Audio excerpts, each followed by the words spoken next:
All right, cool. Here we go, year 10. Just pushing our probability stuff on that a little bit further and looking at the idea of relative frequency and expected frequency.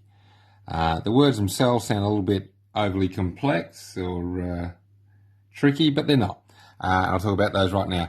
We should remember the word frequency itself. Just think of, meaning how often or how many of an item. A frequency of 3 means something happened 3 times, or there were 3 of an item. Okay, so relative frequency, it just simply relates to the number of times something happens in practice. We'll do some data gathering, and relative frequency is how often each thing happened in relation to the data we're collecting. Expected frequency we'll get to. That's what we expect would happen in the future or with more items based on what we've learned from relative frequency. So we need one to get to the other. And yesterday I gave you a little example of Amy out there in the car park, recording the colours of cars. Well done, Amy. Well, today we'll talk about, let's say Lou's out there doing the job and she's looking at cars in the car park. Good on you, Lou. And she's come up with a little bit of an analysis of the type of car. So we're going to go for a 5-door, like a little hatchback there, littler car, 5-door. She's looking at sedans. It's like your standard 4-door car, slightly bigger. Your SUVs, loads of those around these days. And then on to slightly bigger than the SUV, not always anymore, the 4-wheel drive. And that's the sort of car she's seen in the car park, and she's going to record how many she saw. So let's see, we'll put the frequency here. And we'll just get a little table together.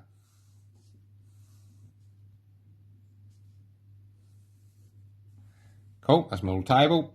She's out there, she does her research, she finds out that today, again, not that many cars in the car park, everyone's, either off doing other things, posting videos from home, stuff like that. And so she found there's 10 5-door cars there, hatchbacks. There's 12 sedans out there. There's 20 SUVs, and there is 6 4-wheel drive vehicles. And like any good, statistician, she's like, you know what, we need to know the total for any amount of stats we're going to do. We always want to know the total frequency. And she comes up with that being 48. Awesome. So we can use Lou's research to predict what we might see if we think that's a standard car park in Guernsey, what we might see in any car park in Guernsey on any given day, if we believe that's a pretty reasonable little data trawl. So let's go and have a look at how we go from a standard frequency, how often each of those cars were seen in the car park, to a relative frequency. How does each frequency relate to the total cars? So let's have a look. My relative frequency, I'm going to add a column. My R freak column. There we go. Just extend those out.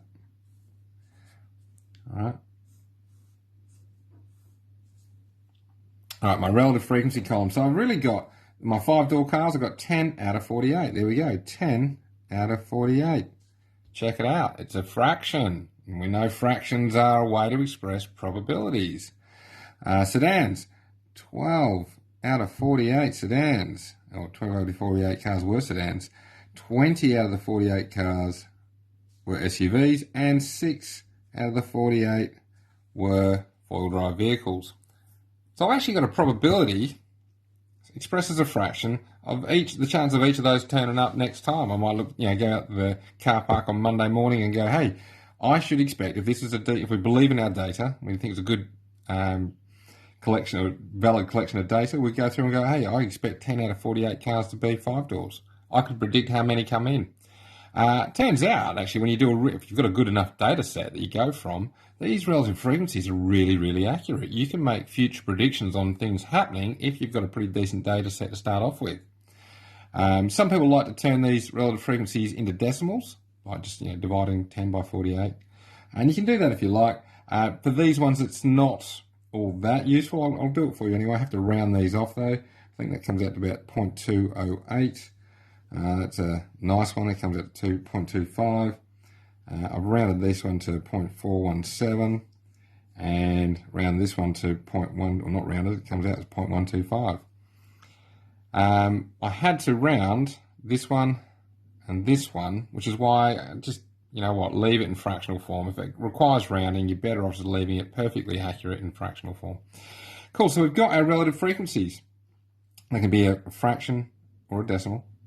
And we're going to use those to predict, okay, what should we see come Monday morning? Okay, so Monday morning, more people are back in, we get more cars, we're expecting more cars. In fact, there might be, let's say, on Monday, there are 250 cars in the car park. Way more than the 48 we had previously, but we can make a prediction of the makeup of those cars based on this. We can use our relative frequencies to figure out an expected frequency if there was 250 cars on Monday. So if we expect 250 cars in, I can turn around and say, hey, look, 5-door cars, have a 10 and 48 chance of being any car's going to be have a chance of being 10 and 48 chance of being a 5-door car. Let's multiply that by 250 and see what we get. Okay, so I can go to here and go, oh, look, 5-door car. 10 over 48, let's bring that in the screen, 10 over 48 times 250, because there's 250 cars turning up. Turns out 52.08 cars. Now we know we can't have 0.08 cars, so let's just go and round to the nearest whole, 52 cars. Cool. We know that four-wheel drives, there was a 6 in 48, so we go, I could look at four-wheel drive.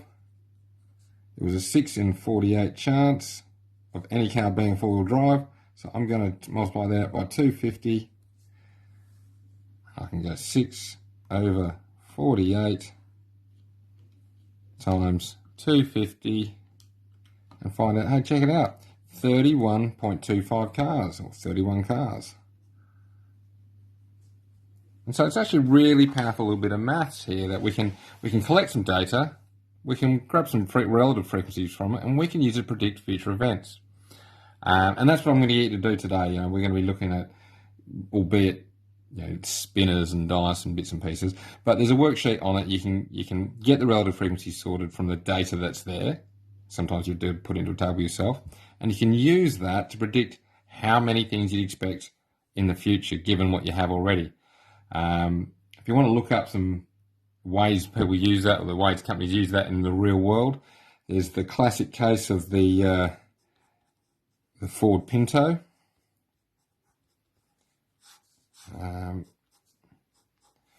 Way back, an old case now, pretty dark, some pretty heavy reading in there, but they talk about the Ford Pinto having this problem where it, if it got hit from behind, it would roll over, it'd spill fuel, and it could catch fire and explode or burn. Really bad, not cool at all. And the manufacturers realised they had this fault with the car, and they were pretty committed to releasing the car on a certain time scale, so they decided they'd do a little calculation. What are the chances what's the probability, based on their stats, that the car would actually get itself into a situation where it would be hit from behind, roll over, catch fire, and cause damage or death? So they used that probability, and they used their stats to figure out the probability, and then they figured out how much it would cost them in terms of court settlements for families that were affected by this tragedy, and compared that to the cost of them recalling all their cars, or putting off the cost and fixing the car so they didn't have that problem. In this case, they turned out that they thought statistically the probability of it happening multiplied by the number of the average cost of an event like that to the company, and not looking at the lives of people, which is awful, versus the cost of recalling and recalibrating and putting out a safer car, they found it was actually cheaper just to stick the car out on the road and pick up the cost of these tragedies when they occurred.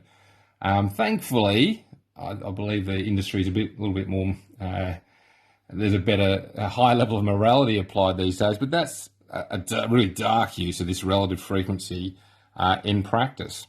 All right, cool. I'll let you get on with the work. Hopefully you understand what's going on. What you do, post stuff up. I'll try and get back to you as soon as I can about any questions you have. Cool. Cheers, guys.